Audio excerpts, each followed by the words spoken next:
Senyora vicepresidenta, diputats i diputades, l'estat de dret és més robust del que pensen. Prou com per sobreposar-se a l'intent de derogar la Constitució i l'Estatut que va tenir lloc aquí mateix per part d'una majoria parlamentària a la tardor del 2017. També prou com per sobreposar-se a l'abraçada pretesament, suposadament protectora d'alguns, perquè el gest no és el d'abraçar, és el de retenir.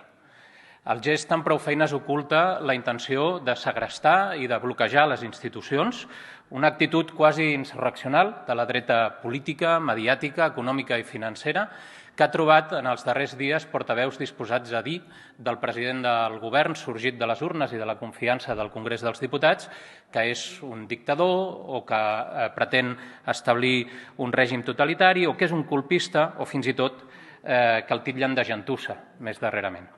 La repetició de tals hipèrboles i de desqualificacions és tan funcional a la creació d'un clima insurreccional ara com ho va ser durant el crescendo d'exaltació que ens va portar a la tardor del 2017. L'estat de dret és una conquesta revolucionària. Lleis debatudes democràticament i pública, lleis publicades, aplicades amb independència, lleis que vinculen a tota persona, entitat o institució. La conquesta de la submissió dels poders públics, inclosos els tribunals i els alts tribunals, a l'imperi de la llei, ni més ni menys. Per tant, és una conquesta que no ens la deixarem pas arrabassar fàcilment. Vam plantar cara el 2017 davant dels qui la volien demolir en nom de la voluntat del poble. I ho farem ara davant de qui anima una retòrica trampista sobre la il·legitimitat d'un govern sorgit de les urnes. No sabem si provant d'aplanar el camí a accions tan fora de la llei com les del 2017. Es pot estar més o menys d'acord amb la reforma del Codi Penal debatuda al Congrés. La reforma inclou, com saben, la transposició de directives europees i també altres reformes que no ens converteixen en absolut en cap estat excepcionalment lax des del punt de vista de la legislació penal. La derogació del tipus penal de sedició ens homologa amb legislacions penals europees del nostre entorn i pot ser útil per facilitar la cooperació judicial a escala europea i internacional.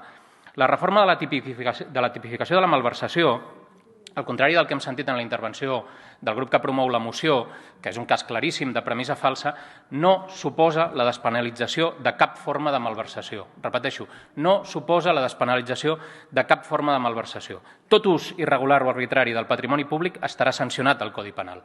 La reforma distingeix entre la malversació apropiativa i la malversació consistent en la desviació pressupostària irregular, Sí, efectivament, però això que ha qualificat d'inanitat el diputat que m'antecedia en l'ús de la paraula és el que passa exactament en les legislacions penals de França, d'Itàlia o de Portugal, amb rangs de penes molt similars a les proposades en la reforma del Codi Penal a debat. Alemanya, és veritat, no fa la distinció, però preveu una pena més baixa que la prevista a Espanya per la malversació apropiativa.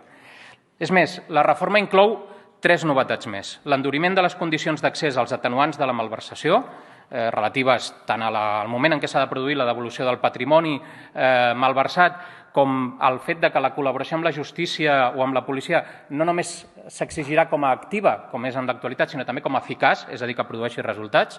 Es recupera la figura de la malversació d'ús, que havia desaparegut el 2015, i s'inclou un nou tipus penal per l'enriquiment il·lícit dels càrrecs públics. Res d'això, absolutament res d'això, deixa indefens l'estat de dret, en absolut. La santa indignació que la triple dreta ve exhibint en les darreres hores i en les darreres setmanes no és sinó expressió d'una frustració.